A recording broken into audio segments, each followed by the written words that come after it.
What is up, everybody? I'm super excited to be joined by a new face tonight below me, Luke Miller from Pro Football Network.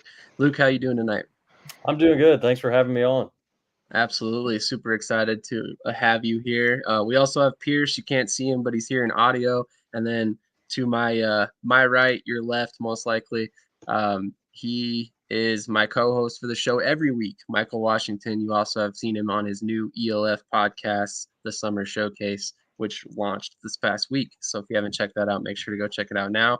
How are you guys doing tonight? What is the biggest surprise coming out of week 10 for you, Luke, so far? I mean, the biggest surprise for me, I think, has to be the two teams making it into the USFL North. Obviously, with the parity in the USFL, anything was possible, but I really didn't expect both the Stars and the Generals to go down. You know, they were both playoff teams last year. They had flashes this season of kind of that same level of talent and ability that they did last year, but both just sort of imploded in week 10. So that definitely caught me by surprise. Absolutely. Michael, is there a big surprise for you? Yeah, I mean the Maulers and Panthers. The Panthers have been at the bottom of a ton of power rankings. I think for I don't know 10 weeks now, and the fact that these guys has snuck in or somehow found a way to get in is just it's mind blowing to me. Just how I don't yeah I'm gonna say how bad the North was. Like it really I mean, I guess the Orlando Guardians would have had a chance there too. So You're not the only one to say that, I assure you. Pierce, what's your biggest surprise from week 10 in the USFL? I think these guys have definitely nailed it down. It has to be North. More specifically for me, it was the Panthers. That was the only team I got wrong in my predictions last week.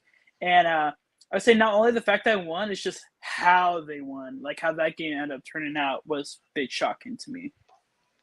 That's completely fair. Me personally, I have to go with the Stars situation. Um, I think it was actually Luke who put it up on Twitter this morning. They were 4-3, sitting in first place for the North, and all they had to do was win one game to advance to the playoffs. And they went 0-3 in the subsequent games going forward and ended up missing the playoffs for the first time in franchise history, which I know we're talking about two totally different leagues at this point, but that's quite the history to ruin in that manner for sure. Now, I wanted to get that out of the way right away. We will get back to the USFL later on in the episode, but we're going to talk some XFL rookie draft, which just happened this past week. If you're an XFL fan, I'm sure you noticed a couple of the names on that list are very intriguing. So I'm sure there's going to be quite a few names here that we have thoughts about. But let's go to Michael first. Michael, who's the big surprise or who are you most intrigued by from the XFL draft so far? well, I mean, I'm not going to say necessarily surprised, but some of the names that are on here, I just feel like the XFL, all 8 teams, did a wonderful job of being smart with their picks. The one that really stands out to me the most, though, is and it might be a little biased here, but is C.J. Johnson, wide receiver for the Defenders, because primarily this guy was once projected to be a second round to third round grade. He was projected to be a second day pick. He chose to go back to school last year, coming out of East Carolina. And this is a little bit of a preview of my article coming out about the DC Defenders picks too, by the way. But uh, and something happened with the coaching staff. I don't know what it was, but he wasn't there for the spring. The coach sent him home when he showed up. He was not present for a good chunk of the offseason program for ECU. Went out, came back, squared it away, showed up in the fall, put together a pretty solid year, but he ended up going undrafted because I think a lot of those issues stemmed, and he's not a talented guy enough to be like a star in the NFL, but he's talented enough to be in the NFL, but he's absolutely talented enough to be a star in the XFL. And the Defenders lost a ton of wide receivers that have signed like actual contracts to teams right now. Now, whether or not they make the teams, obviously a different issue. 96 people going on, on these rosters right now, but he's got star making potential, and he just got cut by the Seattle Seahawks. So this is really where it's intriguing for him the most, because now he knows he's with the XFL. He knows he got drafted. The question now becomes, do you try to latch on in camp and maybe get cut again? Or do you just focus now on just, I'm going to go to the XFL and let me make the best of that opportunity and see what happens afterwards, seeing the success of what we've seen so far with these other players? That's another subject that we'll get back into a little bit later because I want to really dive into that and the thought process behind these guys who are signing right away, which we've already seen. Luke, were there any big names on this list that kind of stuck out to you that you were really excited by? Yeah, I mean, if I'm going to be honest, I follow the Renegades most closely as far as the XFL team. So their draft picks were the ones that I kind of looked into, more than anybody else. But I was intrigued by the quarterback draft pick that they had, Connor Dagenhart. Hopefully, I'm pronouncing that right. Um, you know, there, if I remember correctly, I think there was only two quarterbacks drafted. Is that correct? Yeah. So, obviously, quarterback is the position that gets probably an excessive amount of attention and press. But I was surprised how few quarterbacks were drafted. You just think with it being such a key kind of critical position that teams might be wanting to kind of stockpile guys or take a chance on guys, but that just didn't really happen. But um, Connor, who the Arlington Renegades drafted, really intriguing prospect to me. I mean, 6'6", 225, so just a massive frame for a quarterback. And kind of that Josh Allen type where he's not just a big guy that can't move, just has to stand in the pocket, but a guy that actually can do some things with his legs. And I think I was looking up his statistics. After he got drafted, I wasn't super familiar with him, but he had like almost 20 rushing touchdowns in his collegiate career over 2 seasons, and had put up some good passing numbers. 43 touchdowns passing, only 9 interceptions. Came from a small school, New Haven, so not a name you're going to really know off the top of your head, probably. Not somebody that's probably going to be at the top of the list of NFL scout, places they're going and looking at players. So I think a really good opportunity for him, league like this, and certainly he's got, I think, some potential just with his size and his ability as a passer and as a runner. And I was also, this is kind of completely different, but the other one that, kind of caught my eye, that's kind of a weird story, but, Jalen Green, defensive back out of Mississippi State, he got drafted by the Renegades, and, obviously a good player, SEC D1 type of guy, but then also, signed with the USFL this past week. So that was kind of that was one that also, again, caught my eye of like, here's a guy who's got multiple opportunities, multiple people who, want sort of a piece of him. I guess him signing a USFL contract will, maybe for the at least immediate future, that's maybe where he's going to be. But that just goes to show, some of these guys that are maybe getting overlooked by the NFL are not getting, a lot of NFL opportunities. There's a lot of other people out there that really want them and really know that they can play football and would love to have them be a part of their team. So, those were a couple of guys that I kind of, read, I guess, up on the most, but a lot of really intriguing picks for sure around the league.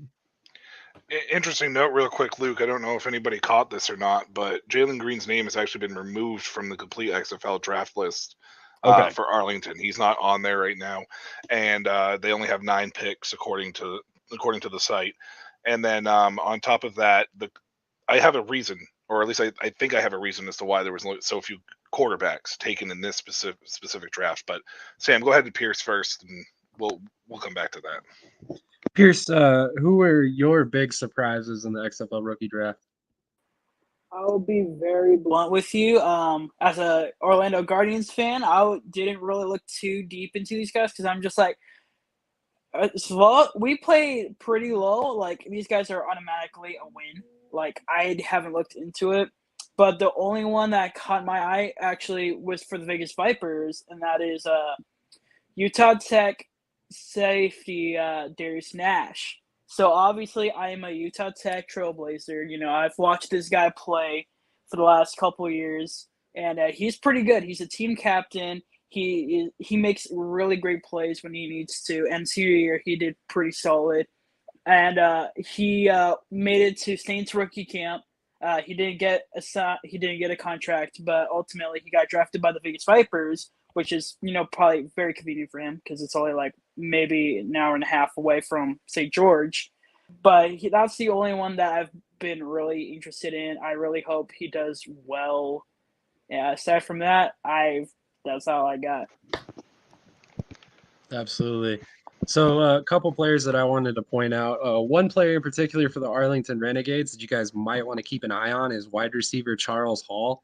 The reason I say that is I always look for certain types of wide receivers that will have immediate success, and either physical mismatches, guys that are like 6'3", 210 pounds plus, because they typically can high point a ball and they're typically going to be effective in the red zone.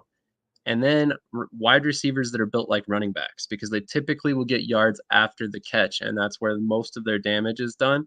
And Charles Hall is exactly one of those guys. He's like 6 foot, 212 pounds. Um, had a couple carries in college.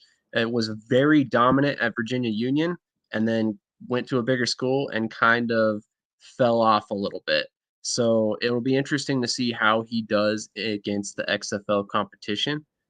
There's another couple players, in particular, Nico Bolden for the St. Louis Battlehawks. I'm very intrigued by him. This is a guy that tested off the charts at his pro day. He's 6'3", 212 pounds. He's played a hybrid safety linebacker position, so he should be very fun to watch with St. Louis as well. And then Lindsey Scott. I mean, obviously, we talked about him briefly. He's going to be intriguing to watch for multiple reasons. I mean, obviously, he got drafted by the USFL as well. I don't know if he did this for the USFL when he was drafted, but he definitely retweeted the post about him being drafted by the XFL. So maybe that's something to read into, kind of tea leaves type deal there. But it'll be interesting to see. But anytime you have a quarterback that puts up 70 touchdowns in a season, it's pretty impossible to ignore that guy. So I'm shocked to see that he's not at the NFL level, to be quite honest. But it'll be interesting to see where he goes as well. Yeah, Lindsey Scott's a guy that obviously keeping an eye on. But you know what, though? The USFL really dropped the ball, I felt like, with their draft because of the Malik Cunningham situation, where nobody reached out to Malik to say that he had gotten drafted or even, let him know ahead of time or anything along those lines. I don't feel like the XFL did that. I feel like the XFL definitely got a hold of these guys somehow, some way, through some channel. Let them know that, hey, we're going to be doing this type of situation.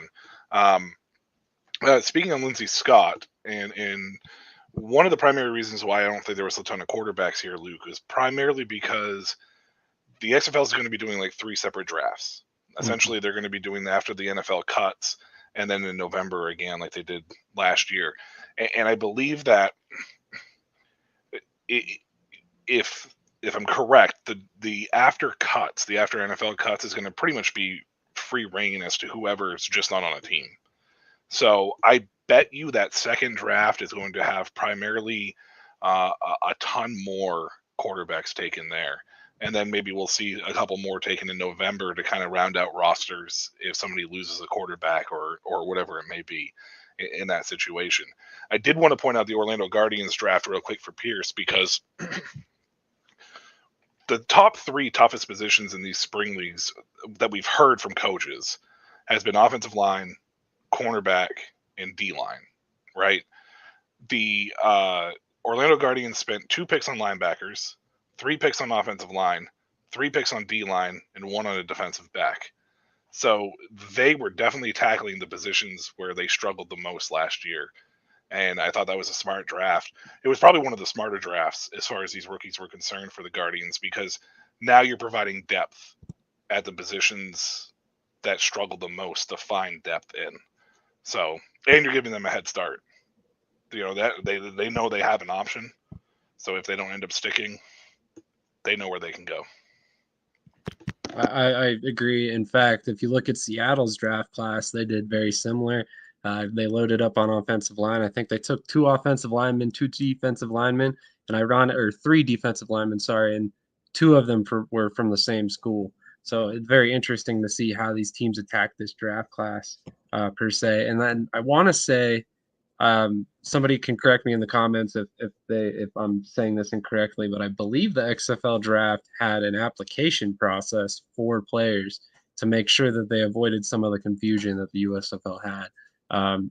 Somebody again can correct me if I'm wrong, but I'm almost positive I saw an application process gone out.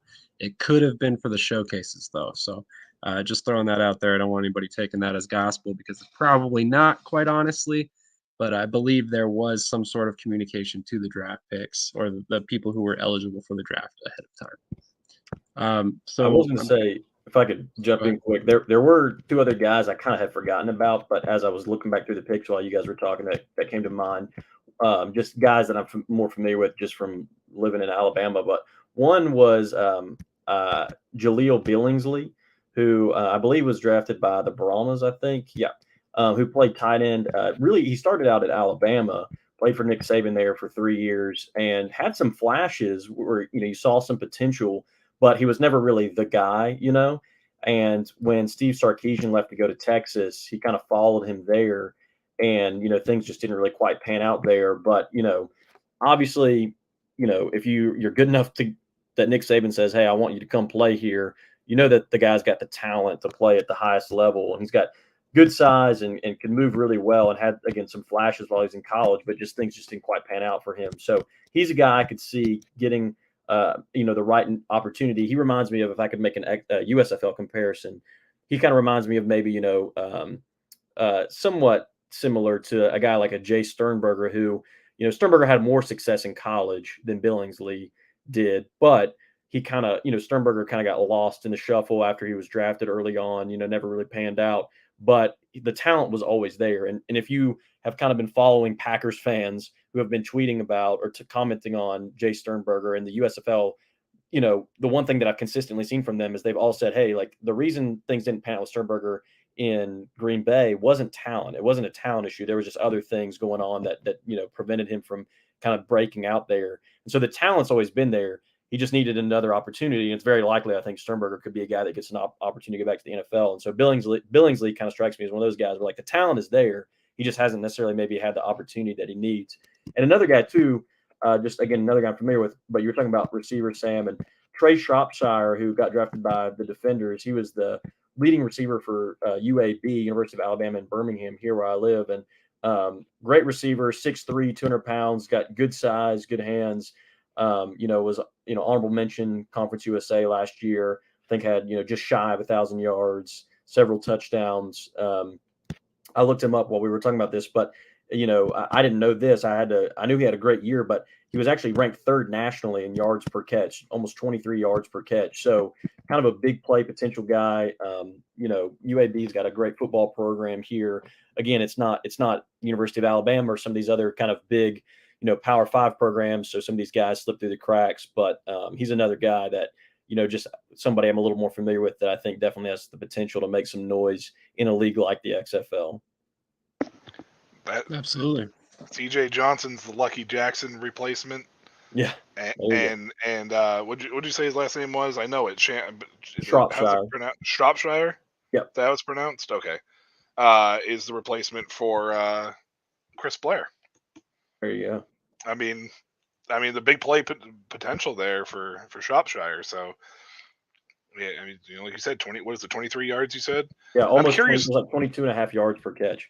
Yeah, Blair pretty much did that himself with DC. So, yeah, I like what they did. They also got Ty Scott at Missouri State.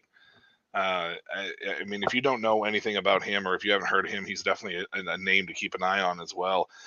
There was a lot of people that actually thought that maybe he might have been a fourth round or third or fourth round pick as well this past year, and he kind of slid down boards a little bit. I think for being from Missouri State level of competition. And to touch base on your tight end spot with Jaleel Billingsley really, really quick, if you take a look at the elite tight ends in the NFL, the elite tight ends, every single one of them came outside of the first round pretty much, right? Mm-hmm. You take a look at the top 3 or 4, and every single one of them was like a third round pick or middle day pick. Tight end is the longest position to develop on the offensive side of the ball for various reasons, right? Because most coaches, they either want you to be well-rounded and be able to block and go out for pass. They want you just to block. You may not be the fastest, strongest, most athletic guy, whatever it may be. Billingsley has a chance, I think, the spring leagues, again, showcasing how important that these spring leagues really are for a lot of these player developments. I think that you're going to see a lot more successful tight ends out of these spring leagues making the transition to the NFL than probably any other position outside of maybe edge or linebacker. Yeah, I mean that goes back to like a guy like Donald Parham, who in the first version of the XFL was really successful, and that immediately translated to the NFL. So I definitely get what you're saying there. I got one more guy for you guys that's well, actually two more guys really from Seattle's draft class, which I found very interesting. In particular, wide receiver Tadarius Townsend. He's listed as a wide receiver, but this is a guy who played running back as well in college, was a high school quarterback that had impressive statistics coming out of high school, but was more of a dual threat guy, more of a run first option that projected to other positions. But he just never really found a footing in college. So he's going to be very interesting to watch in the XFL. He's a guy that I think is getting a look because of how many different things he can do, not necessarily because he's great at any one thing. And then another guy that I'm very intrigued by is Titus Venn. Titus Venn is a guy who went to Kilgore Community College for a little while, and then he was at man, I want to say Wyoming, but I'm not positive if that's correct right off the top of my head. Wyoming is correct.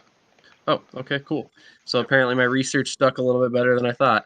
But Titus Venn was extremely productive at Wyoming, extremely productive at Kilgore, and he got dismissed early, right before a bowl game with Wyoming, and there was never really a reason put out. But he said he was going to continue in college, and then ended up drafted by the XFL. So I'm very curious to see exactly how that works out for him because he ended up kind of reneging on his decision to go back to college to enter the draft and then didn't see any NFL interest. But he's a guy that I could see if he pops in a couple games, he's going to be back in the NFL very quickly. Unfortunately for Titus, he had to follow Xavier Valladay.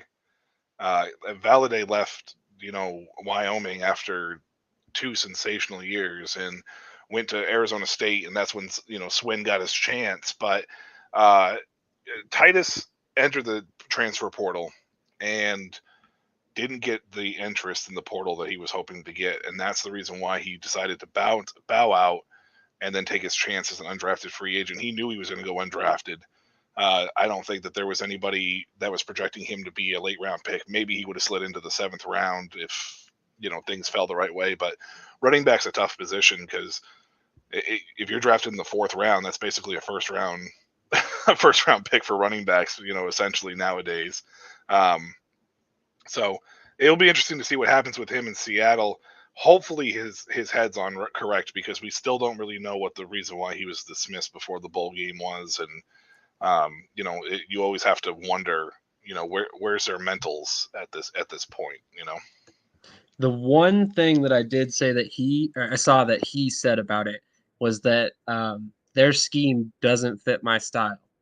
Now, obviously, that's a pretty nice way to put it, given the fact that it ultimately ended up in his dismissal. I'm sure the wording to the coaches was probably quite a bit more strong, but he's an interesting player, so it's going to be interesting to see. And not to mention the fact that he's got an incredibly uphill battle. I mean, there's 4 or 5 backs ahead of him, including Philip Lindsay, Morgan Ellison, some really talented running backs there in Seattle. So it'll be interesting to see if he actually makes the roster.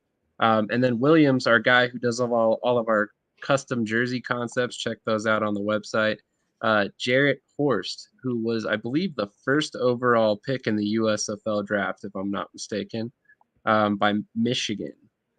Again, this is all off the top of my head, so don't judge me if that's incorrect, but I believe it's Michigan who picked him first overall. Real quick, any last final thoughts on the XFL draft before we move on? All right. Seems like we're moving through this episode pretty quick for once. I'm not talking nearly as much. Well, hey, feel free to fill up plenty of space here. My battery's holding strong so far. So. Yeah, you say that now. Watch what's going to happen. I fact-checked it, and you were right. He was picked by Michigan first overall in the USFL draft. Thank you. Kudos to, I believe, Michigan Panthers fan I can't remember the numbers after his Twitter account name, but he said that up on Twitter, and I didn't fact check it myself, but I believed him. So. Look at Luke Um, over there being a research ninja assassin. He's all quiet, like you don't even hear him type or anything. That's. I give you A+ on that. That's A grade right there. I'm trying to be sneaky. I Yeah, love it. grade Love A it. beef right there. Oh man, here we go. Here we go. So I want to ask in particular about the quarterbacks. So we saw Houston draft a quarterback, and we saw Arlington draft a quarterback. Were you guys at all surprised to see Houston draft a quarterback, given the fact that they've got Brandon Silvers and Cole McDonald? Michael, you're shaking your head. Why weren't you surprised to see them pick somebody up? Honestly, I think we're going to see this again. A lot of this will happen after cuts. I think what we're going to see is they're going to see some of these younger guys, some of these rookies. They're going to get the call, and they're going to be like, a lot of these teams are going to be like, you may not start this year, but with as often as these leagues turn over, you can get your chance at any given point in time. I mean, I think we were rolling into what was it, week 7, and there was already 20 different starting quarterbacks for the XFL. I mean, it's an 18 league. So, you have an 18 league and then you got 20 different starting quarterbacks. You take a look at the USFL, it's not as much parity, but last year, it was probably pretty close heading into week 7 or 8 as well. So, and I think that the way that these leagues are designed is even if you're a QB3, I mean, look at Jalen McClendon. I'm pretty sure that he was like inactive for the first like 6-7 weeks, and then all of a sudden he just got his shot, or whatever it was after Perez got traded, and Brett Hundley came in, and everybody was expecting Brett Hundley to light the world on fire, and that didn't happen, and so I think that these rookies are going to be like, okay, let's get the development in there, and let's do it that way, and it doesn't surprise me at all, regardless of who's in front of them. Once these leagues are a little more established and we start seeing, bigger contracts, down the road, assuming they get to that point, which hopefully they all do, it will be a little bit different of a story, because then you're really surprised. But at this point in time, I think you're just going to see quarterbacks get loaded up on it. It will probably be after the cuts. And I like that. thought, I like that point. Sorry, go ahead, Luke. I was just going to say, I'm not, I certainly follow probably the USFL a little more closely, so I'm not, as familiar. But from what I know from the XFL and from me following this past season, if you just ask me, like, what's a team that needs a quarterback or is likely to draft a quarterback, I don't think Houston would have probably been the first to come to mind. But I will say, with a guy like Lindsey Scott and the potential that he has, I think it's also a situation where, if you feel like you've had some of your, maybe primary needs met as far as the draft goes, or maybe some of those guys that you really wanted to get, and he's still available, it might be a situation where it's like, hey, quarterback isn't super high on our list of needs, but like, this is a guy we can't pass up because of his ceiling is so high that, like, even like you're saying, even if we don't maybe get to see him, he doesn't be our starter game 1 this next season or something like that, the opportunity to have him on the roster, either for partway through the season if somebody gets hurt, or if things aren't panning out the way we want, or later on down the road if he sticks around for more than a year. I think so. It doesn't surprise me.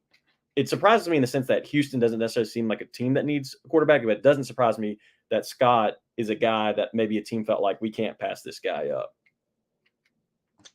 That's completely fair, and that's a good point. I mean, like I said, that guy was counted for 71 touchdowns as a senior. Unreal statistics, no matter what level you play on at the college, level. I mean, it doesn't matter if you're FCS or Division II. You put up 71 touchdowns, you probably deserve a shot at the professional level to some degree. So I'm definitely interested to see how he pans out and where he ends up. Again, he's got that USFL chance, and he might look at the USFL and see a clearer path to starting, considering that he'd have to compete with Cole McDonald and possibly Brandon Silvers as well, which I thought was kind of surprising. But what I like about these moves, and I wanted to get you guys' opinions on this, is it looks like both of these leagues have an eye on the future. And that's encouraging in itself, because they're not happy with the way their rosters sit right now. They want players they can bring in, develop, and have, play a role down the line, not necessarily come in and be a starter day one, which I don't really think that we've ever seen this happen in spring football for at least the last decade because we haven't gotten to that point with the spring league yet. So it's interesting to see play out, only because we really haven't seen this since the UFL. So I'm kind of curious. Pierce, you're kind of quiet at the moment. What are your thoughts on this succession plan that these teams are putting in place with the quarterback position? I really like the mindset of going into it because, like you said, it's something we haven't really seen being done. Because, like, I mean, for a lot of people, the first impression was the AAF, and they were just rushing to get people started. Like, they weren't caring about the future. They were just trying to get that league going. So there really was no future. And then the XFL 2020, I think they couldn't even make the future because they ended abruptly.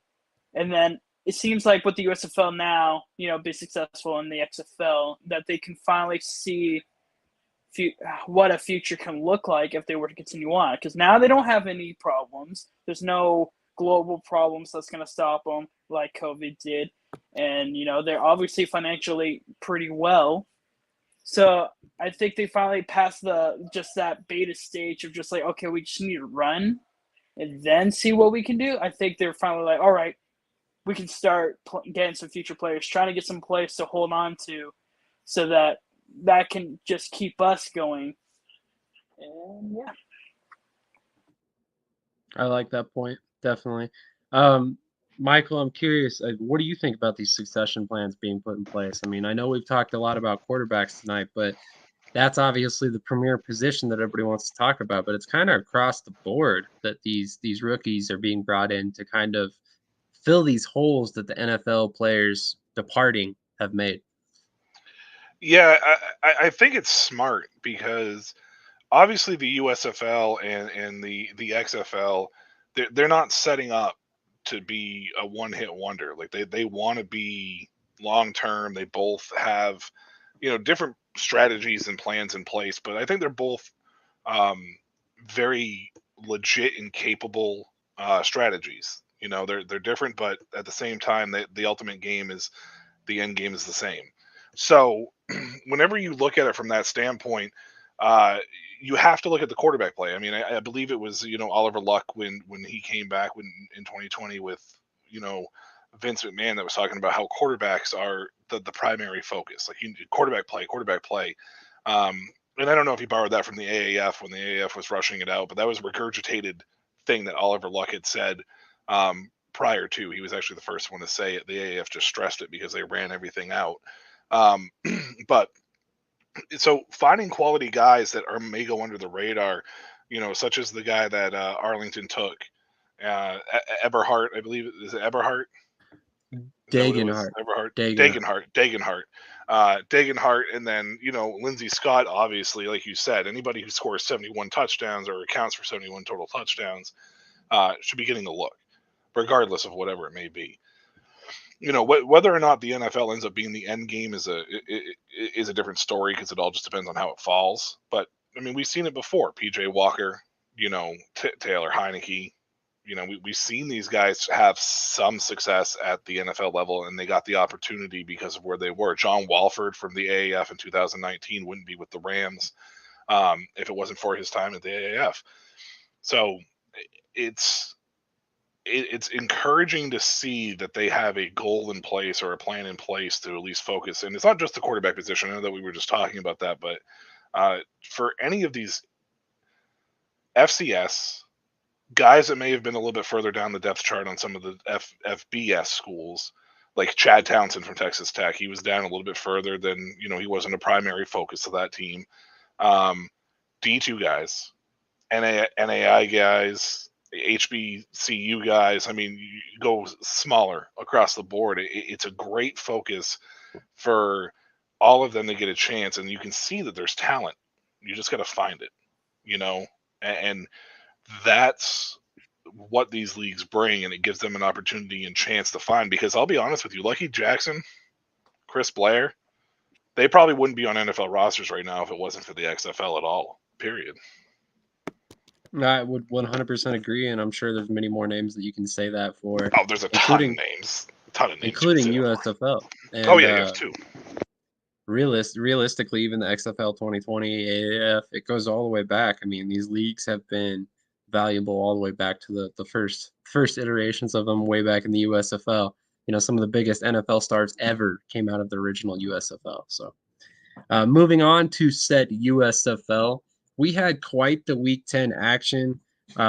It was surprising to say the least. We had one team that had clinched a playoff berth, Luke's Birmingham Stallions, heading into Week 10, but all other 9 teams were alive, and I believe seven of them, if I'm not mistaken. Sorry, let me back up a second. All other 7 teams were alive. I believe 6 of them were in a situation where all they had to do was win and they were in, if I'm not mistaken on that.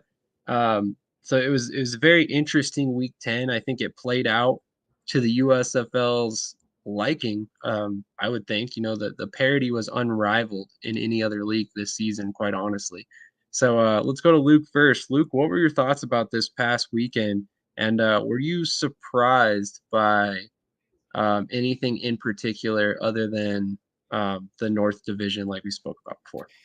Yeah, I mean, I think one thing that maybe I'll just comment briefly on a couple things, but I think just starting kind of close to home here with the Stallions game, one thing that surprised me a little bit, I really kind of wondered if, as you mentioned, the Stallions being the only team that had clinched a playoff, and just with the way the hub system has kind of panned out this year, because the 1 seed in the South was either going to be the Stallions or the Breakers, depending on how things shook out.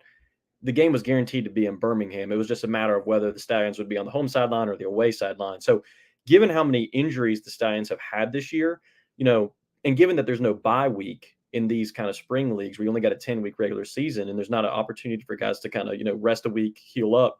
I really kind of wondered if maybe Skip Holtz would rest some of his starters, whether it was, a half, the whole game. I kind of anticipated that maybe he would kind of play it safe and say, "Hey, we've kind of done what we needed to do. Let's make sure we're healthy for the postseason." But they really didn't take that approach. I mean, the starters were kind of in there, played the whole game. It was sort of, pedal to the metal, and it ended up panning out for them. They were down early.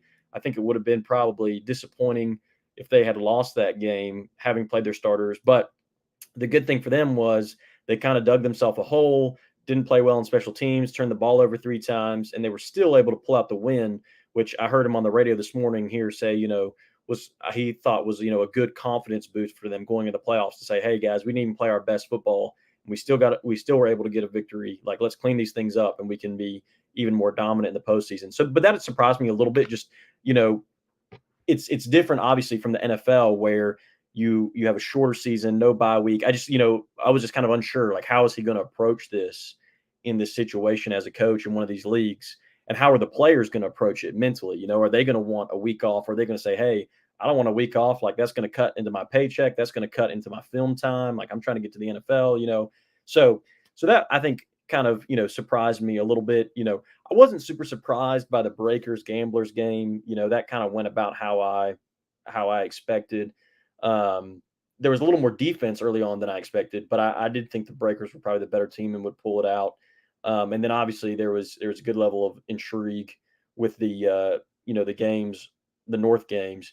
I will say one game in particular, we talked a lot about or at least a little bit about the Panthers game, but I was surprised that the Generals offense struggled so much. I picked the Generals to win that game, and the reason being was I knew it was going to be kind of 2 really good defenses, but I really thought the Generals offense, the way they played the week before against the Stars when they put up 37, that they seemed to kind of go back to what they had going on last year with DeAndre Johnson and, Darius Victor and Trey Williams. And I thought they kind of were turning a corner, and it was a complete sort of, reversion back to the struggles they'd had all season. So it surprised me that offense, after looking so good against the Stars a week before, looked so bad against, I mean, what is a very good defense, but was not what I expected to see from them in a game where, everything's on the line. So, yeah, and I think last thing I'll say, we kind of again already hit on this, but I think I was surprised too. Part of the reason that I expected the Generals and the Stars to win is I really thought kind of that veteran leadership, both at the coaching level and at the player level, would really pay off dividends in week 10, where you've got two coaches that led their team to the playoffs last year and are back for this season, whereas the teams that won both had brand new coaches and in the North. And, you know, also, you've got DeAndre Johnson, who was one of the two quarterbacks, obviously, with Luis Perez, who's now in the XFL, but one of two quarterbacks who helped lead that team to the playoffs last year, the Generals, and Case Cookus, who led his team to the championship last year with the Stars. And so I really thought with the veteran leadership, with the coaching, I really thought that would translate to a level of steadiness, level of consistency, complete games from those two teams that would give them the advantage. And that just wasn't true. That's just not how it happened. So, you know, again, kudos to those other guys that were able to pull out the win. They were hungry and it paid off for them. But definitely some things that I wouldn't have anticipated heading into week 10. Absolutely agree. I mean, obviously Birmingham was a big question, like you said, with them basically having nothing really to play for. I mean, they had already clinched a playoff spot. Like you said, the game was already going to be in Birmingham no matter what happened.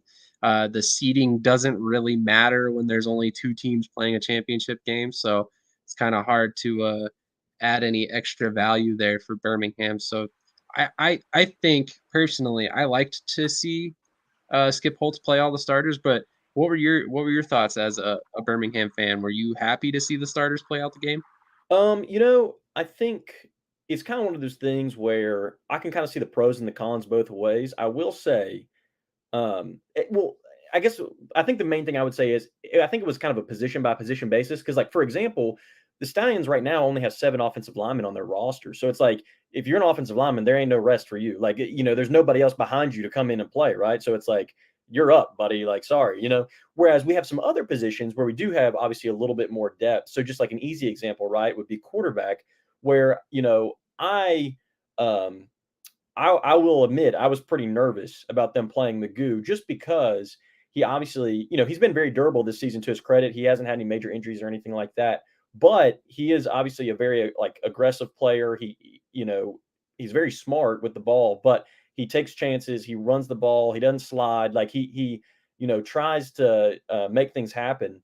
And that's part of what makes him so magical, but it also makes you hold your breath. And there was one point, I think in the first or second quarter, sometime in the first half, where he took off running and sort of did this, like, tried to jump over a defender, got hit in the legs, did like the helicopter somersault in the air, and like my heart stopped to think for a minute, and I was just like, oh my Lord. I was like, if I was Skip Holtz, I would be pulling his butt out of the game for, like, he'd be benched for the rest of the game because, like, that, I mean, that stressed me out so bad. So it's like, I think there were some positions like that where it's like, man, we really can't afford to lose this guy, and we don't really have anything, that, like you said, that we're really playing for. And so I was surprised that, guys like Alex Magoo and a few other positions, there's a few positions. So another position would be like tight end. Like, we have a really loaded tight end room between Jay Sternberger, Thaddeus Moss, and the Michael Petway. But because Sternberger has been so good, we just really haven't got to see those other two guys a lot. Petway's got lined up out at receiver a decent bit, and we've seen some of him, but Moss really hasn't been on the field much. And so I also kind of wondered, like, in addition to resting starters and trying to avoid them getting hurt, does he also maybe just say, hey, like, I haven't really got to see Thaddeus Moss get a lot of game film, a lot of game opportunities. Like, let's see what he can do before we get into the postseason. Or like backup quarterback Jalen Morton. We haven't really seen him at all this year because Magoo, obviously, he's the guy. But I also kind of wondered, I'm like, well, let's say Magoo goes down mid-game next week, God forbid. But like, if that happens, Morton hasn't even really, I mean, he came in like 2 plays when we played the Breakers the first time, but that's like pretty much it. So like, if he got thrown in there in the postseason because of, again, hopefully this wouldn't happen, but if something had to happen where he had to go in, he really has no game experience at all at the professional level. And so, I mean, he was with the Tiger Cats before, and so no professional experience at the USFL, with the USFL, I should say.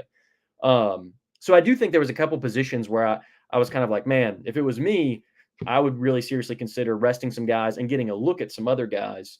But hindsight's 2020, and overall it kind of worked out for them. They didn't have any major season-ending injuries that I'm aware of, and obviously they were able to get the win and kind of keep the mojo going. So it's kind of one of those things where, like, if somebody had gotten hurt, we'd be sitting here talking about, like, that was so stupid. Why did he do that? But nobody got hurt, so we're kind of like, well, it worked out. It wasn't that bad of an idea, I guess. It's very easy to kind of question on the back end. But But there were a few positions. All that to say, there were a few positions. I was kind of surprised that some guys played the entire game when I didn't necessarily expect them to. But again, that might have been something that, Skip kind of predetermined. Hey, let's see how this game plays out. Like if we get a decent lead by halftime, maybe we'll pull the guys, but since it was a close game and it was kind of tight down to the wire, I think they just kind of went with what they had and wanted to pull out the win, and it worked out.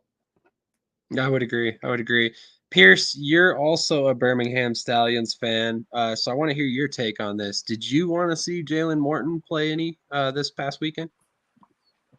So at least running through my head, I was like, I know Magoo definitely wants to play. I was just really debating how long they wanted him to play. I was hoping personally that they would just let him play out the half, because usually they would score in the second half anyways, and then Morton would come in. But I think it was I wonder if just how close the game actually was is why they kept Magoo in, because they kind of just wanted to go off with the win. Like they've talked about it before about just how much they wanted to go into the playoffs with confidence. So I think they just wanted to have that momentum and not necessarily see what Morton had to offer. And ultimately, they just stuck with Magoo because they know confidence-wise that they're just confident with him. And I guess it just rolls over, what Morton could give out to Birmingham. That's completely fair. Any big surprises from this weekend for you? I think really every team played 100%. Because we have some, the show buds going out 42-2. This week, it seemed like every team was playing all they had. There was no bad team, and I think almost every game was winnable for both teams. And it was just a great week for football to me. There was just some good, shifts, the witching hours, and all of that. And the only thing that just pops out on me that I thought was interesting, at least for the generals, was Trey Williams on Twitter would say something about why he was inactive, and he was saying how basically the coaches favored the younger option. I don't remember his name, and they made him inactive, and he did not like that. So I thought that was more surprising. Of Trey Williams is been a pretty solid attribute for the Jersey Generals last season. Why are they not starting him for that game when it was a really crucial game? You could have just had 3 running backs, And I don't know how much of a difference he would have made in that game, but that was one of the few more surprising things that necessarily aren't on the field. That's definitely fair. I did see that tweet by him. It's interesting to see him go public with feelings like that, to be quite honest, given his stature with the team. But let's get Michael's thoughts on this. Michael, what were your thoughts on Trey Williams going public with his feelings and him getting ultimately benched this week?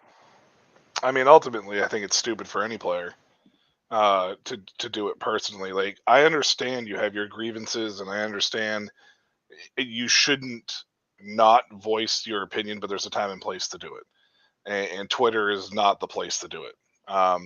It was one of the things when I was on the coaching staff at UMaine, was one of the biggest things was trying to make sure to let these guys know, don't tweet anything that could come back and haunt you in the future.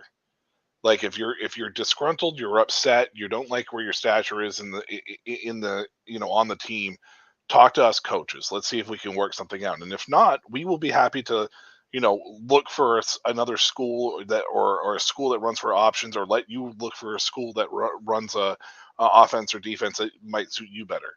It was one of the biggest things that we really tried hammering home to everybody, and we taught it in high school when I coached at high school level. It was guys, don't let the social media appeal or whatever suck you in, because unless you're an elite player, you don't get away with that stuff. You just don't get away with it. It comes back and it haunts you, and it ends up ruining you. I mean, Le'Veon Bell recently just came out and said he regrets how he handled the Pittsburgh Steelers situation because it didn't work out with New York, and he wishes that he had handled it differently. So kudos to him for standing up and saying, hey, I messed up. But on the flip side of it, because you went so public with it, it didn't stand a chance when you were done with the Jets. There was no line there. So I wish he would have done it differently, because now there's teams inside the USFL looking at him going, if they do release him, great talent, but what's it going to be like if he's upset about one thing? Like, well, what's going to happen then? Does he create discord inside the locker room because he's upset or unhappy? Because make no mistake about it, that's a chemistry thing, even on social media. It's still a chemistry thing in the locker room. You'll have veterans look at him and be like, you're an idiot. And he is a veteran, so it's like, it makes it even worse, because now the young guys are like, oh, that makes it okay. So not a fan of that move at all. As a fan, not a fan of Alex Magoo playing the whole game, but as from the coaching side of it, I completely understand why you do it. And a lot of it comes down to momentum.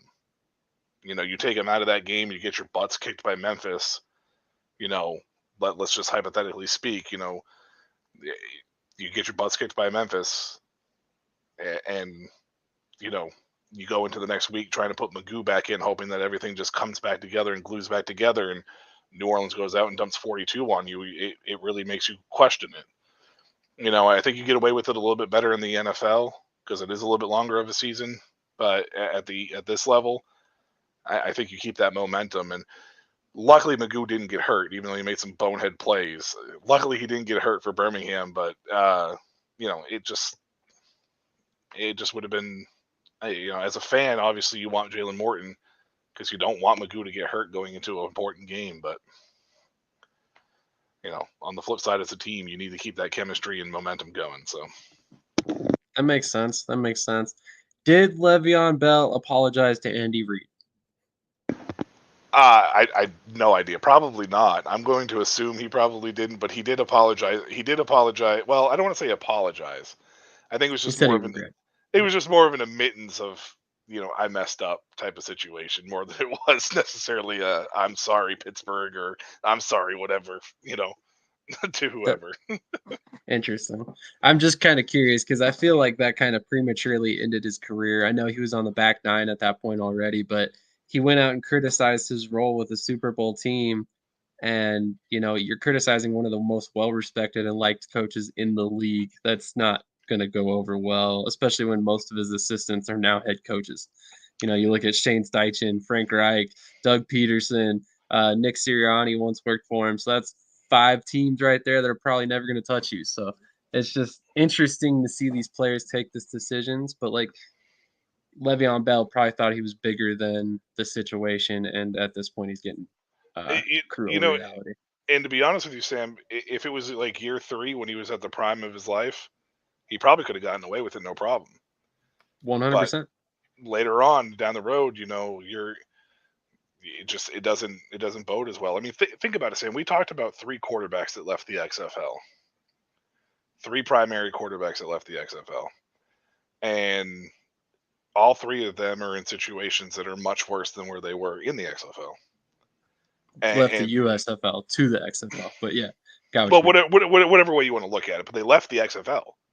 Remember Brian Scott, Ryan Willis, Kyle Sloter. Oh, sorry, I was thinking the other way around. We're talking about this year, like, and all of it was attitude for the most part. And now, what are those 3 doing?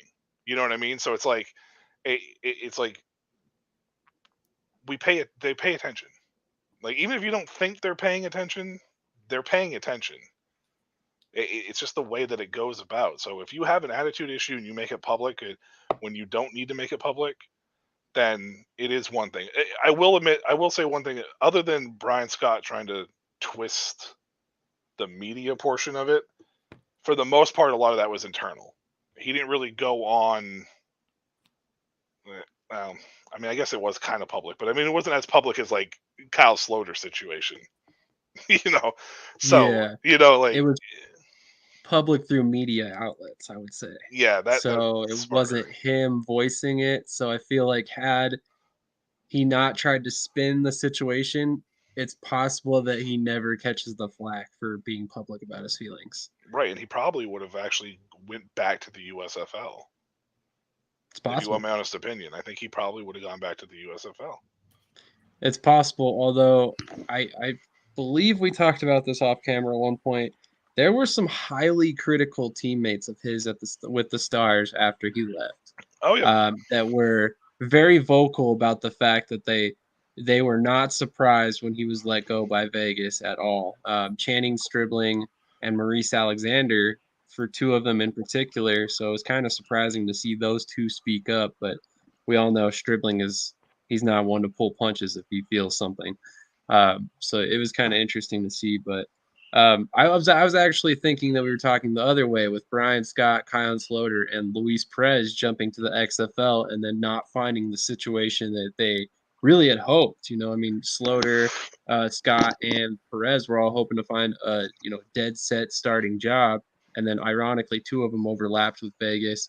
Next thing you know, you see Scott gone. Perez is the starter. He's traded later on, and then Slaughter, he's out of the league by the end of the year. So kind of crazy to see all the the quarterback movement back and forth. It's something that a dynamic I've never seen before. So it's very interesting. And if I could use that as a launching pad to toot Alex Magoo's horn, because I'm always trying to do that. I will say one thing I've been really impressed with him about is, last year, obviously he was the starter at the beginning of the year. Everybody kind of thought he was going to be the guy in Birmingham. Goes down the first game. Jamar comes in, wins them the game, and kind of takes over as the starter. And it's really his team more or less for the remainder of the year. Alex gets on the field occasionally, but never is really the starter again, except for I think one game where Jamar gets hurt. But then at the end of the year, Jamar gets hurt in the championship. Alex comes on, leads them to victory, and then you have this kind of offseason situation where it's like, well, I'm sure both of these guys, rightly so, feel like they are more than capable of being the quarterback of a team at this level. And it would have been very easy for really either one of them to say, hey, like, I don't want to do this whole thing anymore where it's like, I don't know if I'm going to be the guy, the starter or not. I don't want to come back and compete for the job at this level. So, like, trade me to another team or cut me. I'm going to go to a different league or whatever. And I think especially for Alex, because I think, Alex wasn't the starter week one. Jamar and Skip obviously kind of had that connection coming into the USFL from college and stuff like that. So I think Alex, after the success that Jamar had and with the relationship that him and Skip had, Alex, was kind of, everybody knew that he had the potential to play, but he was kind of expected that he would be the number 2 guy. And to his credit, he never really complained about that. I mean, at least publicly, right? Like he never complained about that. He never, lashed out on social media. He just, and I actually heard him on the radio talk about this morning. That's why I kind of thought about it. But what he said in his own words was, I really just tried to be a professional. I tried to show up every day, work as hard as I could, prepare like I could be the guy that needs to go in there at any moment.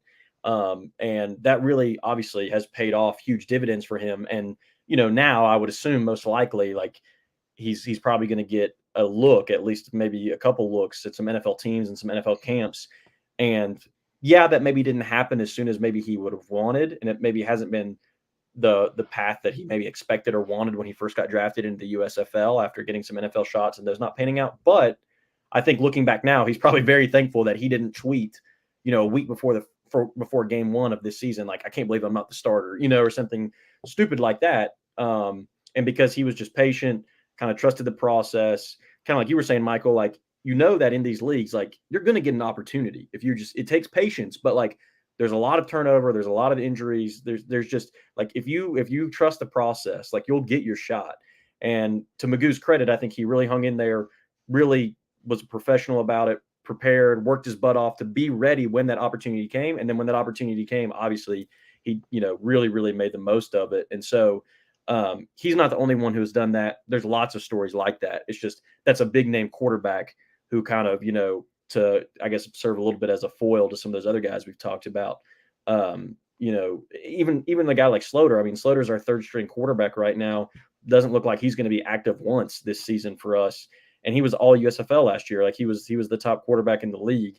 Alex wasn't even a starter the whole season. But, again, to his credit, Alex really hung in there, learned the system, learned the playbook as well as he could, did things the right way, and he's really kind of reaping the rewards now. So, again, I gotta take any chance I get to praise our MVP quarterback, but Well, he that's deserves one it. thing I've really been impressed with his maturity by this year and him as a leader. I mean, it's the team first mentality. Yeah. Sam and I touched base on the XFL during the XFL season with Reed Sinnett, in San Antonio, and the way that he Mhm. was, Jack Cohen wasn't playing good, and they interviewed Reed on the sideline. Reed broke down the thing, and he was just like, "I'm just cheering for Jack. I want Jack to be able to succeed. We want to get this W." And Sam and I both were like, "It's just an impressive mentality to have because it's about the team. It's not about me, me, me." Reed got his chance, unfortunately got hurt, but it's the team mentality thought process, especially at quarterback. You are going to get people that are going to follow you more than the me mentality. It's just the way it's going to work, no matter who you are, what you are. Period. 100%. And I'm kind of curious, and I want to get everybody's opinions on this one in particular, but Birmingham's quarterback situation, I'm glad you brought this up, Luke, is uniquely constructed in a way that you have basically two quarterback ones, which, I mean, you always hear that old adage, if you got two quarterbacks, you don't have any at all. But this is truly one of those situations where you have two quarterbacks that can truly step in and be starters and lead your team at a very high level, obviously, in back-to-back seasons. And they seem to be okay with the arrangement. I mean, I've seen Jamar Smith kind of tweet about some stuff recently, but it was very vague. I don't know if it was team related or, due to his role with the team or just strictly because he's looking forward to his own future or whatever it may be. But regardless, I haven't heard either one of those guys say a bad word about the other at any shape, form, or way at any point. And it's been incredibly encouraging to see because um, a situation like this. Alex comes in and he gets to be the guy for a team where he was once benched. And like you said, that takes a lot of patience. It takes a lot of, um, heart basically, because he had to sit there all season long last season and, even step up when he was asked to play some wide receiver instead of, the position that he was asked to play in the first place. So it's kind of interesting to see. Pierce, I want to get your thoughts on this. Obviously, you're a Stallions fan. Um, what makes these guys so great together? I mean, is it just these two players in particular? Is it the Stallions organization? What do you think makes it so easy for these guys to bounce back and forth with each other? I really think it's kind of just an overlapping of everything and just how Birmingham is. I think just the whole culture of it works out. Obviously, I think we all know that Magoo is the team first, but I think so is Jamar Smith. And I think obviously the strong connection with Smith and Holtz, playing Louisiana Tech, you know, worked out. And that's that connection. And then Magoo, just has been that team first, which just continues to add on. And I just think it really just keeps it strong there. Is there like more to it like on anyone else? Probably not. The only one I can think of that maybe is like Scooby, right? But that's just like a totally different personality on its own right. But like just the Magoo and Smith, it's just like they know what they want. They want to win. And they want the team first. They don't care about where they are in their predicament or anything. And like regarding what you said about like what his tweets are for mentioning, I think he's just excited about the future, excited about when he heals, how many touchdowns he's going to throw, no matter who it's to or if that's going to come in until late in the season. I think he will be excited regardless. And I just that's one of the great things about this team. It's just like no matter who it is, whether it's Magoo or Jamar Smith, I can rep behind both of them because they'll be great options. I would agree. And I think, like I said, it's been very admirable to watch both of these guys, just be willing to step up from the bench behind the other and not complain about it. But let's move on to another subject at hand, one that's in the tagline for this night's episode, and then we'll get to predictions. But we have not one, but two 4-6 teams entering the playoffs for the USFL. There was a lot of talk about division realignment, how the divisions just don't make sense, all these different topics. about what happened with the XFL and having the Arlington Renegades ultimately win the championship. Now we've got two teams from the USFL going to the playoffs that are 4-6. So I don't even really know how to unpack this particular subject because it's just so unprecedented in professional football these days. But Luke, let's go to you first. I mean, are you happy to see the parity in the league? And how do you feel about the fact that we have two losing teams headed to the playoffs? Yeah, I mean, I think I'm definitely happy to see the parity. I mean, I think the parity is definitely. I mean, I think ultimately that's what you want. It obviously created an awkward situation this year where you got these 2 4-6 teams in the playoffs. Um, but realistically, I think if you had to, I mean, I guess I'll just speak for myself. I shouldn't put words in other people's mouth, but I have to speak for myself. If you could have what you had this year, where really no team was out of it until week 10, and yes, that led to teams with losing records making the playoffs, but everybody really could make a case up into week 10 to be in it and playing for it. If you could have that as opposed to what you had last year, where by like week 7, week 8, it was pretty clear who the 4 playoff teams were going to be, and you had teams with one win going into week 10 and stuff like that. I mean, I think at least for me, I would definitely prefer the parity. Now, again, I guess the price you pay when you have these teams kind of beating up on each other and nobody who's really kind of rising to the top and kind of dominating is because it's only 8 teams in a 10-week season. There's just not enough wins to go around where you get these teams that are 4-6 and squeak in the playoffs. I think if you had asked me before the XFL season, like let's just say we could go back in time and you told me before the XFL season, hey, in the USFL this year, you're going to have 2 teams that are 4-6 with losing records and make the playoffs. I think I would have been probably pretty disappointed and pretty against that. And I think I would have probably been more adamant that, like, man, they need to make some kind of changes, like get rid of the divisions, like do something so that this doesn't happen again. But honestly, after watching things play out in the XFL, and the more that I've thought about it, the more okay I am with it. Because if you think about it, again, this is only a 10-week regular season. These teams don't start training camp 9 months before the season starts. I mean, these guys are literally showing up, and a month later, they're playing, game 1 of the regular season, and it counts, right? And so, I just think that you do have some teams maybe they get off to a rough start because of a lack of chemistry, or they have the wrong guys in the wrong positions, or they have the wrong quarterback or whatever. I mean, we'll just use the Renegades because that's an easy example, right? And they've done it. Like, they don't have the right quarterback. They've got a good defense. They've got some other pieces, obviously good coaches and stuff, but they don't have the right quarterback. They can't quite start clicking, but they make some moves a couple games into the season, finally start to get hot at the end, kind of hit their stride. And again, if we're thinking about it, we're talking about game 11 and 12, right? Like in the NFL, that would be just a little bit over halfway through the regular season. So it's like, all that to say, I mean, obviously the optics aren't great, right? Like maybe to somebody who's more of a casual, football fan, or maybe somebody that only follows the NFL and is just starting to get into these leagues, and they find out like, oh, there's a 4-6 team in the playoff. Like, what's up with that? It kind of comes across as, I think, strange, but I think if you take the time to kind of familiarize yourself with how these leagues work, what the timeline is, all those kinds of factors, I think the more okay I am with it. And it's very possible. I mean, we're guaranteed at this point that we're going to have a 4-6 team in the championship in the USFL.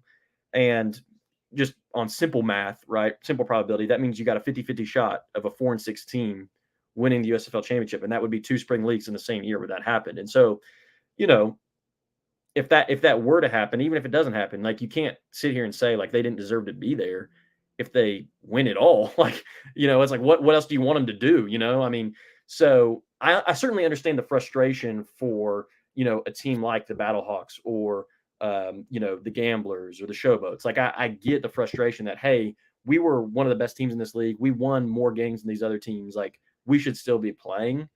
But I don't think that, just totally scrapping the divisions is necessarily the solution either, because again, the dynamics of these leagues just work in such a way that it's not always as simple as, well, this team has more wins than that team, right? But that's just me. 100%. Michael, you got some thoughts? Yeah, I think scrapping the divisions is dumb. It's not. I have this conversation a lot with other leagues and other people, and the NBA kind of has this weird, whatever it is, playoff system that's strange, but it it gets rid of division rivalries, which is not something that you want to do, because one of the great things about the NFL and other leagues is these division rivalries. If I'm a DC Defenders fan, or in this situation, let's just talk about it, Birmingham and New Orleans. Let's just say Birmingham and New Orleans are this kind of organic feud. They're going to be the two teams that are going to be representing the South again. There's starting to be kind of like this organic kind of like, rivalry happening, right? If I'm the Birmingham Stallions and I'm looking at it going into week 9 or week 10 or whatever it may be, why do I care if New Orleans is my team in week 10? There's no, I can't beat them and they're going to miss the playoffs because they're going to make the playoffs. But if you know that they're sitting at number 2 and you're playing them in week 10 and you have a chance to go in there and make sure that they get eliminated from the playoffs, you best stand believe that I'm going to be playing 100% blood, sweat, and tears to make sure that this team doesn't make the playoffs, right?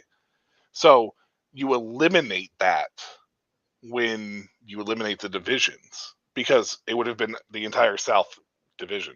Ooh, whoopee-doo. Yay, let's see these teams beat up on each other again. We've already seen them play each other twice.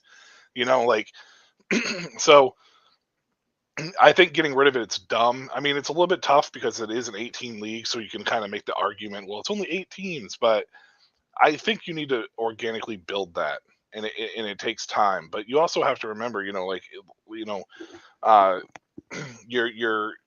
a short preseason. There's a lot of turnover with coaching, a lot of turnover with players. Sometimes these leagues, it's a short season. So sometimes with these leagues, it takes a little while to gain your footing. And the Pittsburgh Maulers are a perfect team. They're probably been one of the hottest teams in the league, despite the one loss somewhere in there in the last 4 weeks. I think they lost 20-19. But they are still one of the hottest teams in the league. And if Luke said, if you're going into week 11, week 12, this team very possibly could be 6-6 at the end of week 12, which would be a championship game, kind of like what Arlington was. Arlington was 6-6 at the end of that. Got hot at the right time. So unlike the NFL, where you can recover from a slow start, it's rare, but you can do it. It's much harder to do that here in these seasons. So 2 and 4-6 teams, the optics may be whatever, but the people that are casual fans will never be hardcore fans, so they'll never truly understand that anyways. So they'll never really grasp the logistics behind the scenes with a lot of the turnover and everything. So there's really no sense in trying to explain it to them unless they're willing to actually dive in and become legit fans for the leagues anyway. That's completely fair. Piggyback off that real quick. Just 2 things that came to my mind when you were talking, Michael. I just forgot to mention. One is, I think also it would be a little premature to make some kind of rash decision and just say well, we just need to scrap divisions because this happened 1 year. We could have these leagues could exist for another decade, and this could never happen again in another decade, right? It's we've had 7 and 9 teams make the playoffs in the NFL, and we didn't freak out and all of a sudden say we need to completely scrap the way we do the playoffs in the NFL, get rid of the wild card, or whatever. It's so, I don't know, it was a weird year. This happened in both leagues, but statistically speaking, what's the probability of it happening again? It probably will happen again, but it's not going to be probably an every year thing. And I think the other thing, worth considering too, is the teams that didn't make it, right? The gamblers and the showboats. Let's not sit here and act like they're victims where they had 0 opportunity to make the playoffs and it's just completely out of their control. They were both in contention in week 10. All they had to do was win a game, and the showboats especially needed a few more things to happen, right? But it's not like they did everything in their power, everything in their control to make the playoffs, and they still didn't get in. It's you all lost, the showboats. You all lost in week 9 to the Breakers, and you lost in week 10 to the Stallions, the 2 teams that continued to advance. Sorry, if you wanted to keep playing right now, you should have beat them. I don't know what to tell you, right? Same thing with the gamblers. You lost to the Stallions in week 9, and you lost to the Breakers in week 10. Again, you had your opportunity. So on the one hand, again, if I was a Showboats fan or a Gamblers fan, I would certainly understand the frustration because I could certainly understand the argument that like, hey, our team, on paper, if you look at the record, like we're better than these other two teams that made the playoffs.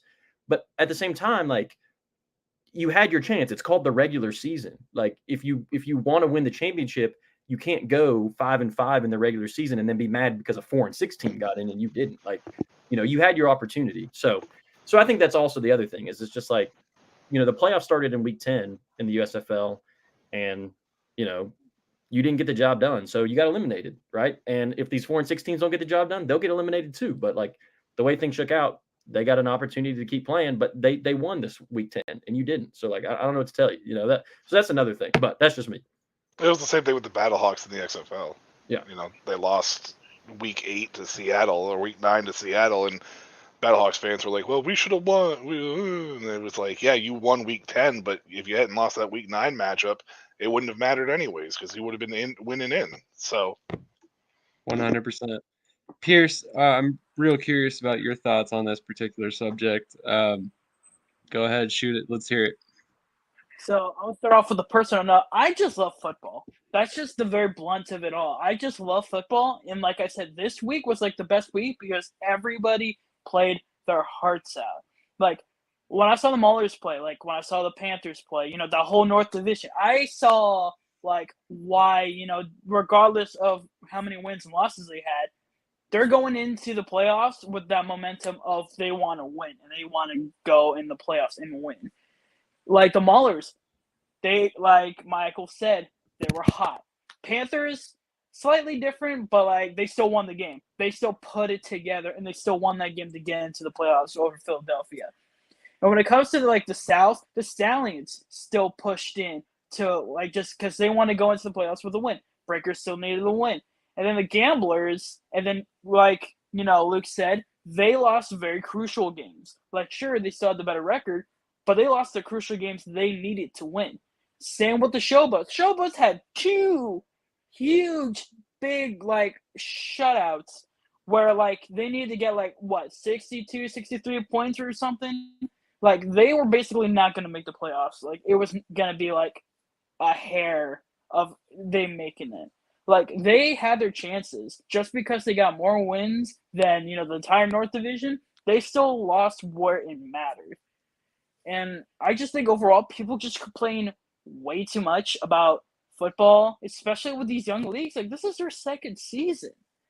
Like, people are just being too crazy about it. Just watch the football and enjoy it. Be a fan of the team you want to be a fan of and watch it.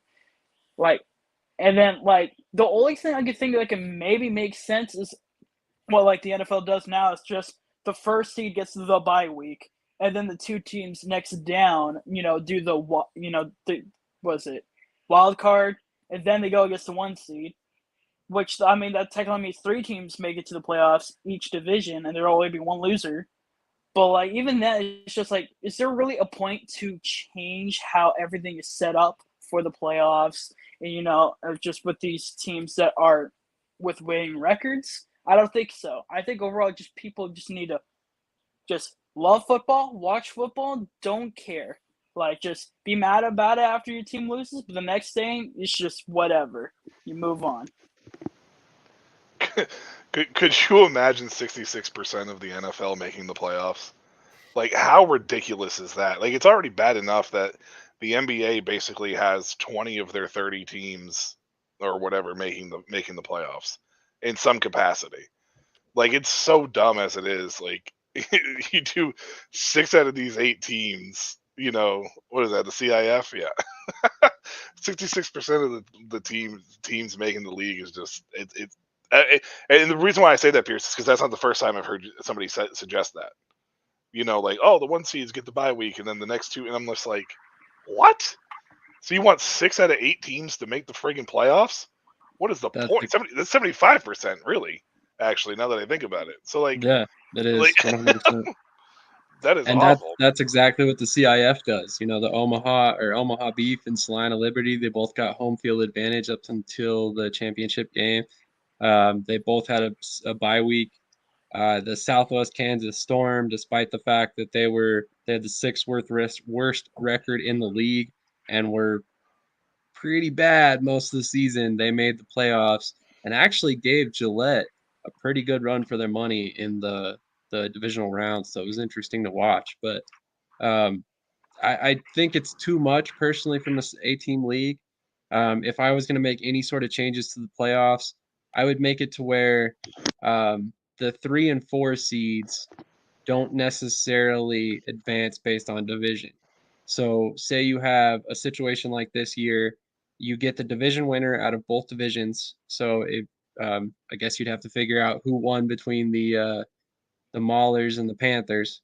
It's the Maulers. They won the North. Okay, so the Maulers take the division lead. They get the home field advantage for the North Division, and they advance. So the second seed, quote unquote, from the North Division would be whoever's third in the South Division if they have the higher record.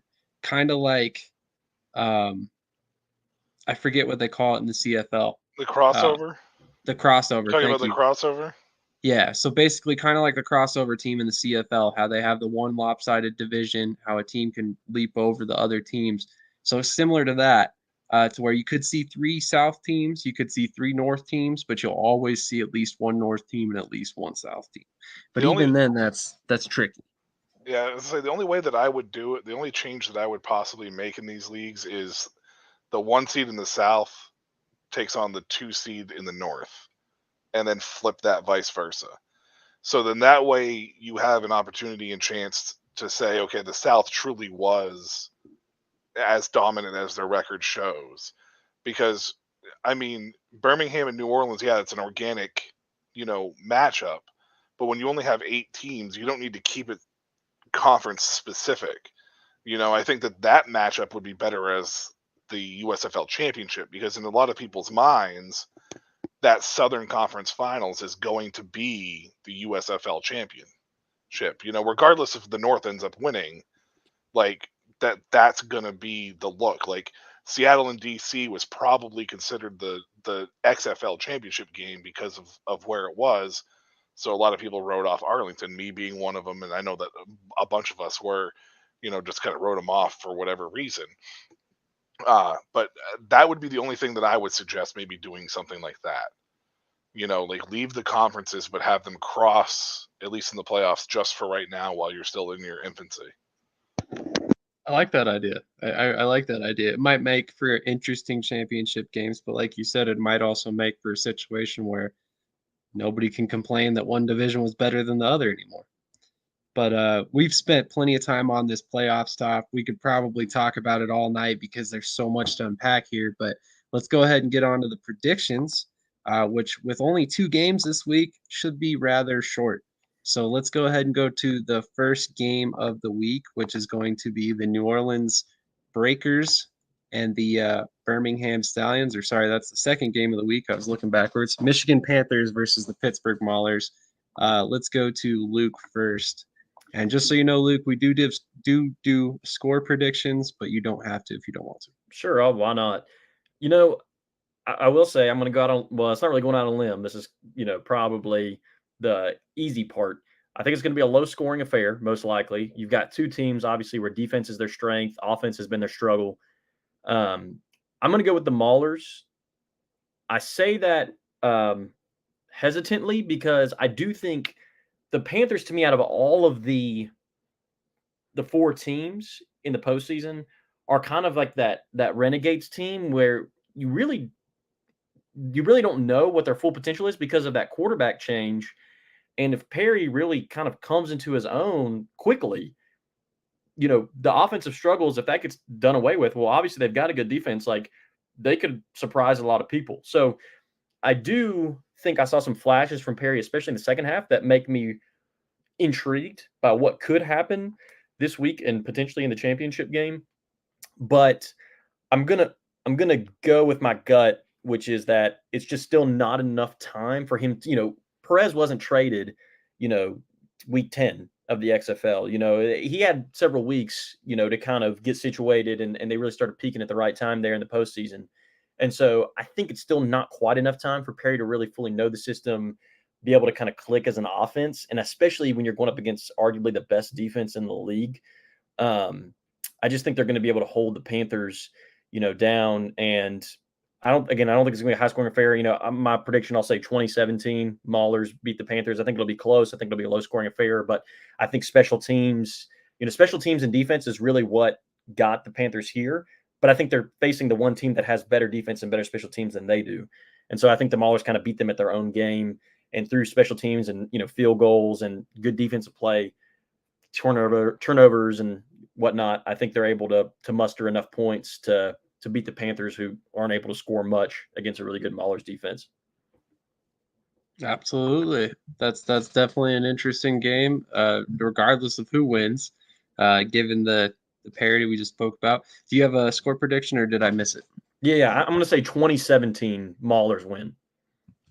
Awesome. I apologize. No, Pierce, let's go to you next. Who do you have in the Pittsburgh, Michigan game? So I would like to pat my back because I think I was the only one that predicted Pittsburgh to win last week, except from someone else. So want to do that. But this is going to be – I think this game is going to be even more interesting than the South game because you have teams that are pretty similar. Strong defenses. Their offensive line, not that great. The only outlier here is that we just don't know what E.J. Perry's got. Like, he did enough to beat the Stars, but I don't want to be that person, but I think the Stars were more down on themselves than how good Michigan was. So overall, I don't see Michigan going as far, and that's mainly because of the uncertainty. But I just like the Maulers here. Troy Williams has been pretty solid all game. I think London had a few good stretches out there. Big Book should be ready and healthy for the playoffs. And honestly, it just looks better for the Maulers. Though I don't think this is going to be a high-scoring game because I think, like Luke said, this is going to be a defensive showdown for the most part. But I'm still going to go with Pittsburgh here, 21-20. All right, Michael, what are your thoughts on this game? I picked the Maulers last week too, Pierce. I don't think this game's going to be close.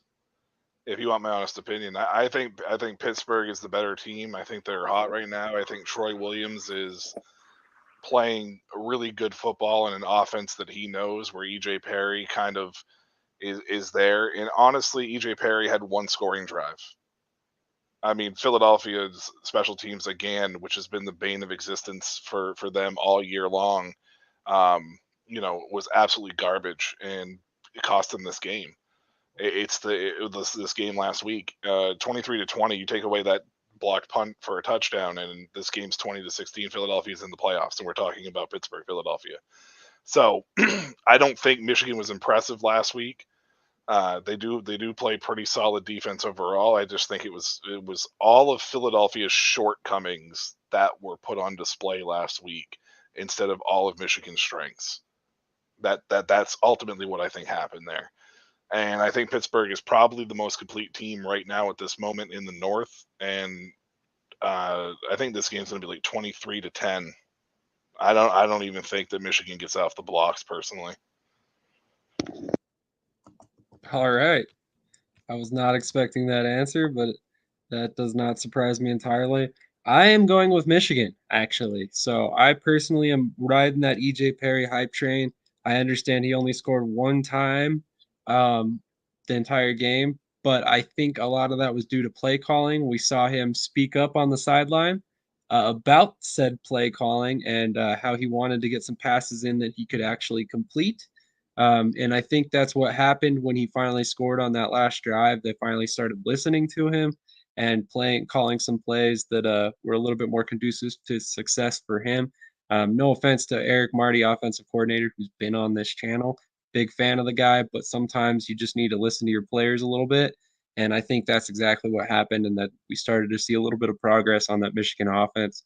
With that being said, I still think this is going to be a defensive matchup, much like everybody else said ahead of me.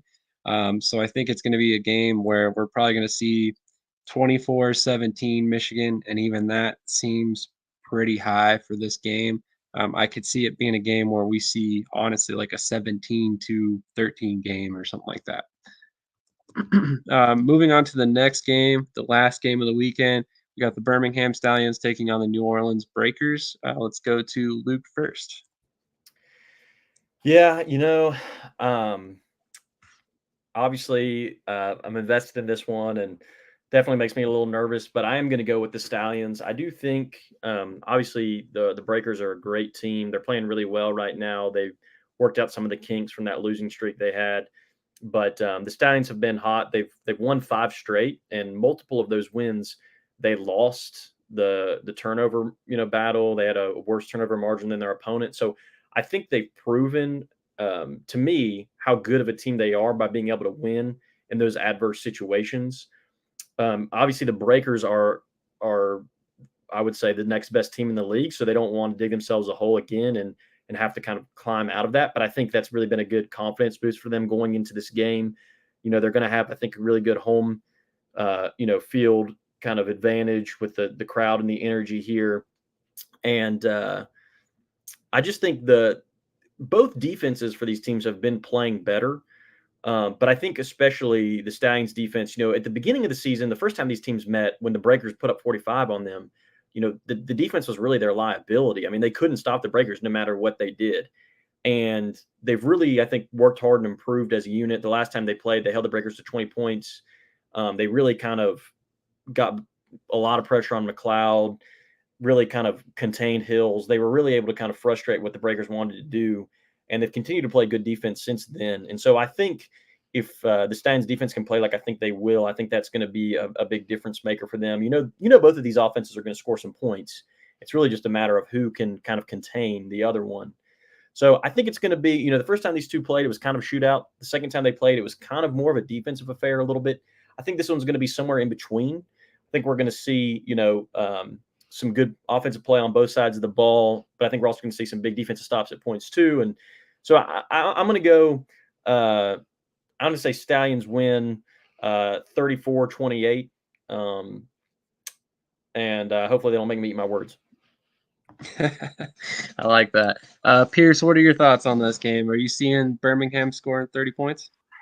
Apparently, two minds think alike here because Luke took exactly what my score was going to be. Because, well, the Stallions have just been hot. They've been hot, and as he said too, it's like there's times where they turn over the ball and yet they still win. They just haven't I just haven't really seen the problem, except from maybe the defense just letting it go some plays, and that's why I just think we're gonna have the slight edge over the Breakers. Like Luke basically putting everything down. I think MBT could also make some costly mistakes too.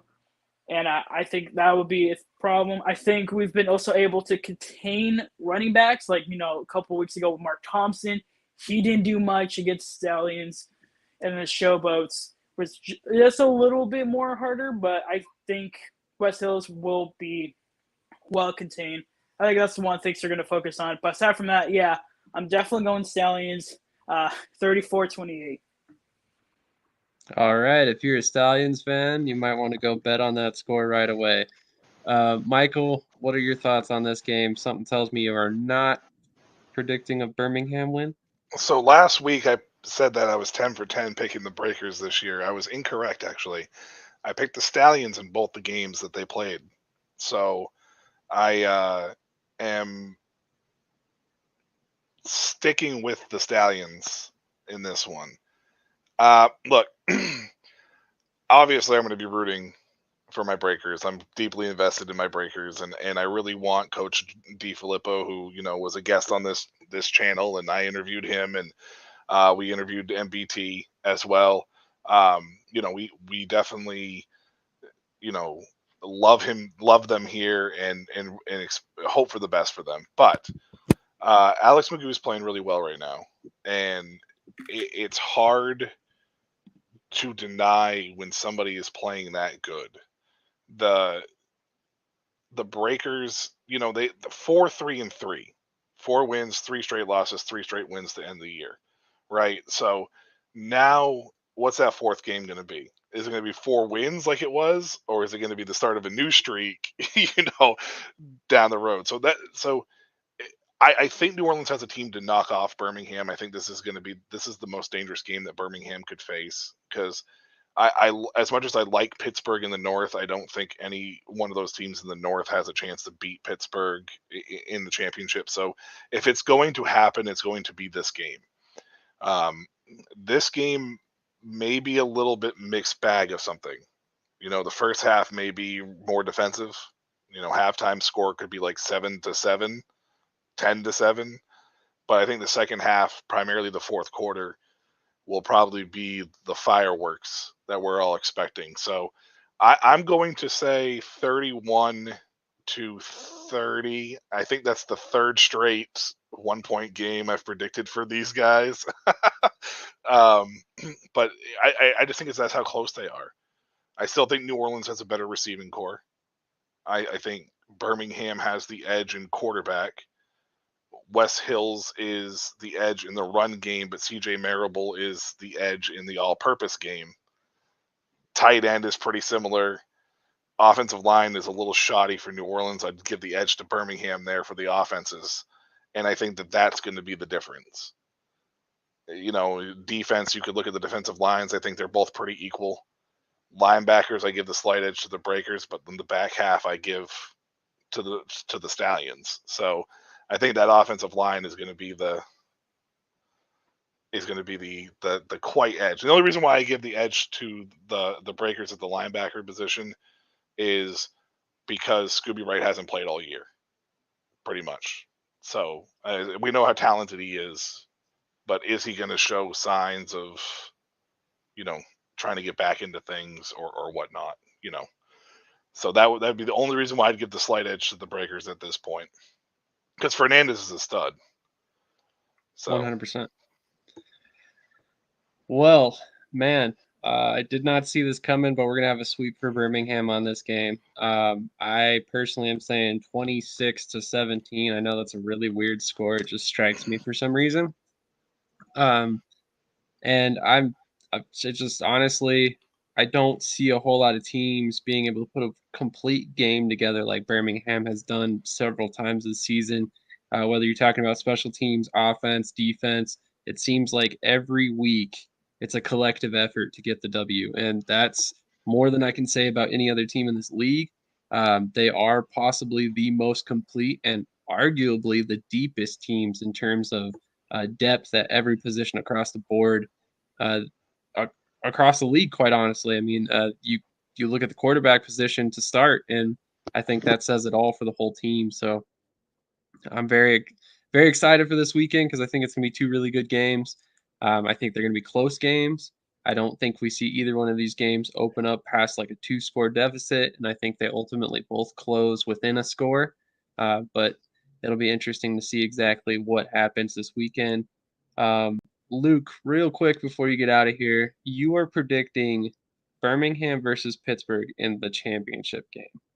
Yep. Assuming you had to pick a championship winner, are you going with Birmingham? Yeah, I am. I mean, I think the Maulers' defense is really good, and their special teams are really good. I just think, like you alluded to just now, Birmingham is a really complete team. They've got an incredible offense with the best quarterback in the league. They've got a good, solid defense, especially is very stingy in the red zone, and they have good special teams. And so I just think, the Maulers have more glaring weaknesses than Birmingham does, and I think certainly the Maulers' defense would try to slow that Birmingham offense down, but I don't think Pittsburgh's offense can do enough to keep pace with the Stallions, what they are going to probably be able to do. The first time those two played, it was a very close game. The Stallions won, I think 24-20, but I will say the Stallions, it was one of those games where they kind of came out and shot themselves in the foot. Magoo had 2 interceptions. It's the only game this season where his passer rating has been below 95. So to the Maulers' credit, they kind of got to him and made him make some uncharacteristically bad decisions through 2 interceptions. But, if that didn't happen, it might not have been as close as it was. And so I think the Stallions kind of shot themselves in the foot and still pulled it out the first time they played. And I just think they have too much firepower that I don't think the Maulers are going to be able to keep up if that's who ends up being in the championship. That was the second time they played. That was the last loss for New Orleans. No, I'm talking about when the Stallions and Maulers played. I'm sorry. I thought you were talking about the Stallers and Brady. That's right. You were talking about the my fault. Stallions, that's Maulers. right. Yeah. Yeah, my fault. They're good. My fault. All right. Well, any final thoughts before we wrap this one up tonight? Pierce, what about you, buddy? The only thing I got to say is I am working on a basically Birmingham Stallions 2022 in a nutshell video, just kind of summarizing what their first season going as champs are going to be. I would expect that maybe at the end of the week. Very nice. So check out Pierce Sports Productions on YouTube. If you haven't subscribed already, make sure to do that. He's also on Instagram and Twitter as well. Luke, thank you so much for your time tonight. Any final thoughts that you want to get out before we get you out of here? No, thank you guys for having me. This was fun. I think we're going to have 2 great football games, like you said, Sam. I agree. I don't think they're not going to be ones you want to miss. They're going to be tight games. Whoever pulls it out, it's going to be good stuff, I'm sure. So I'm looking forward to seeing what happens. Absolutely. Thank you so much, like I said, for joining us. I really appreciate it. Definitely would love to have you on in the future again. And it's been really fun going back and forth on Twitter, about the recent games and stuff. So I really appreciate your coverage of the Stallions for sure. Sorry about the Stars, man. They let me down too. I really thought we were maybe going to get that rematch in the championship, but not this year. I was hoping so. But to be completely honest, I'm a true Philadelphia fan to the core. I don't think they deserve to be there this year. So, regardless of what you want to say about the North Division, to me, the Stars do not deserve to be there. And actually, now that I think about it, I am completely doing this episode an injustice because we have a segment that I forgot to get to that is a perfect for Michael's final thoughts. So here we go real quick. And I actually have the intro properly loaded this time. That don't impress me much.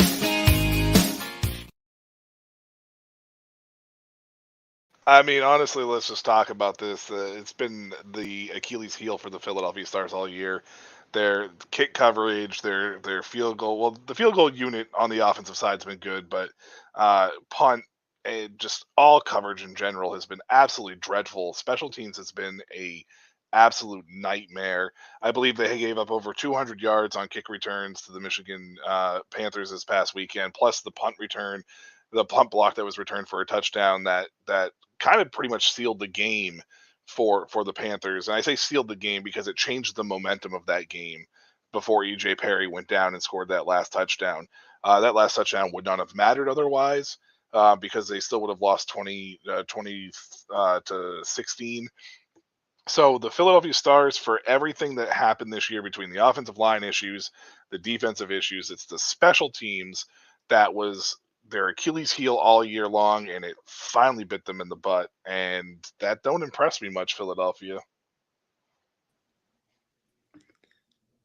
Absolutely. Wanted to make sure I got that in there before the end. That is your new favorite segment. That don't impress me much. If you have not caught it in a previous episode, make sure you tune in the next 2 weeks because we will definitely have it. I'll remember to put it in earlier in the episode. That's why we normally do USFL a little bit earlier, but I've done a bad job about that recently, so I apologize.